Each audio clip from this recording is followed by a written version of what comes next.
আসসালামু আলাইকুম। সবাই কেমন আছেন? আশা করি কাছে দূরে যে যেখান থেকে ভিডিওটা দেখতেছেন আল্লাহ পাক সবাইকে ভালো রাখছে। আলহামদুলিল্লাহ আমি ভালো আছি। তো আজকে পরিবারের সবাই মিলে একটু ঘোরাঘুরি করতে যাব। তো আমার ছেলে মেয়ে ছিল, ছেলে মেয়ের বাবাও ছিল। তো আসলে একসাথে তেমনভাবে কোথাও যাওয়া হয় না। তো আমার বেশিরভাগ ঘোরাঘুরি দেখা গেছে আমার বোনদের সাথে হয়, আমরা একসাথে ঘোরাঘুরি করি। তো আজকে যাব মতলব থানায়। আসলে ঘোরাঘুরি কথা হইলে একটু মতলব থানার দিকে বেশি যাওয়া হয়, যেহেতু খুব কাছে এবং সুন্দর সুন্দর প্লেস আছে। তো আমাদের দাউদকান্দি থানা অনেক ঘোরার জায়গা আছে, তবে আমাদের এখান থেকে অনেকটাই দূর হয়ে আসলো। দূরের জায়গাগুলোতে যাওয়ার সুযোগ সুবিধা সবসময় অনেকটা কম হয় আর কি। তো এই তো বেড়িবাঁধের উপর দিয়ে যাইতেছে আসলে মতলব থানা। বেড়িবাঁধের ভিতরে যে জায়গাগুলো একদম ছবির মতো সুন্দর। তো আজকে আসছি ষাটনল। এটা হচ্ছে ষাটনল বাজার বলে নাকি কি, মানে বড় রাস্তার থেকে তো যাওয়ার সময় যেই ঘাটে যাওয়ার মাঝখানে যে ছোট রাস্তার আর কি। তো গাড়ি থেকে আবার দেখলাম যে আসলে দূরে সরিষা ক্ষেতের ফুল দেখা যায় আর কি, সরিষা ফুল। তো আসলে এবার এখনও শীতে সরিষার ফুল দেখা হয় নাই, মানে যাওয়া হয়নি আর কি। তো বিকেলবেলা তো যেহেতু ঘুরতে বের হয়েছি, কোথাও কোনো সুন্দর প্লেস দেখলেই কিন্তু ওইখানেই দাঁড়াই বা ছবি তুলি বা ভিডিও করি। দেখতে এখানে আবার ছেলের বাবার কিছু ছবি তুলে নিলাম। এর সাথে আমার বড় মেয়ে ছোটো মেয়ে ছিল। তো আসলে এখানে ছবি তুলে আবার দেখা যাচ্ছে রাস্তায় আসছি। তো রাস্তার উপরে এমন গরু দেখলে কিন্তু আসলে আমার ভয় লাগে। ছোটোবেলায় কিন্তু একবার রাস্তার উপর থেকে গরু গুঁতা দিয়ে আমার নিচে ফালাই দিছিল। মানে যতবারই গরু দেখি আসলে এই কথাই কিন্তু মনে হয়ে যায়। তো আজকে আসছি তো ষাটনল, যেহেতু এখানে রেস্টুরেন্ট ওপেন হয়েছে, নতুন রেস্টুরেন্ট হয়েছে জলবিলাস। তো চিন্তা করলাম তো পরে তো আসবই, তো সবাই তো আসলে এখানে আসার, যেহেতু আমাদের এখান থেকে একদমই কাছে, আসলে অনেক জায়গা অনেক সুন্দর প্লেস আছে ঘোরার মতো, পার্ক আছে, তবে আসলে যাওয়ার মতো সুযোগ সুবিধা কিন্তু সব জায়গায় হয় না।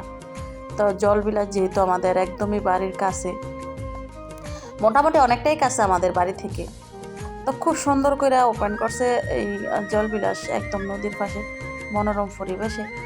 আসলে যে এটা করছে তাকে অনেক ধন্যবাদ জানাই, এবং এটা দেখলে মনে হয় যে যে মানুষটার এই প্ল্যান, ওই মানুষটা অনেক সুন্দর, তার মনও সুন্দর, এই কারণে আসলে রেস্টুরেন্টও এত সুন্দর হয়েছে। আসলে আমাদের এলাকায় মানে ঘোরার মতো সুন্দর একটা প্লেস পাইলাম আর কি, সত্যি অনেক অসাধারণ হয়েছে। তো এখানে প্রথম ছেলে মেয়ে নিয়ে ঘোরাঘুরি খাওয়া দাওয়া করছি। আর যেহেতু ষাটনল একদম ঘাটের কাছে, তো অনেক মানুষ কিন্তু এখান দিয়ে আসা যাওয়া করে। তো জলবিলাসে যেহেতু মানে নতুন ওপেন হয়েছে, এখানে চা কফির ব্যবস্থা ছিল না, অনেক ঠান্ডা অনেক শীত কিন্তু। তো এখানে আবার আইসে এর দোকান থেকে চা খাইলাম। আসলে শীতের মধ্যে চা খাওয়ার ব্যাপারটাই কিন্তু একটু অন্যরকম থাকে আর কি। তো চাটা না খুব টেস্টি ছিল, আর এই যে দোকানের পিছনে একদম খুব সুন্দর একটা ভিউ ছিল। তো যেহেতু আমরা গাড়ি নিয়ে আসছিলাম, মানে এত মানুষ আসছিল যে আমি কিন্তু করে একটা জলবিলাসের ভিডিও ছাড়ছি, তবে পুরো ব্লগটা আর ছাড়া হয় না। আসলে একসাথে ছাড়লে ভিডিও অনেক বড় হয়ে যাইব।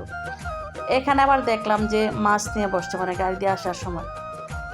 তো মাছ নেওয়ার সময় আমি আবার না করলাম যে রাত্রে করে হয়তো সন্দেহ যাইতে যাইতে মানে রাত্রে মাছ নিয়ে কুটাকাটি, মানে একদমই ভালো লাগলো না।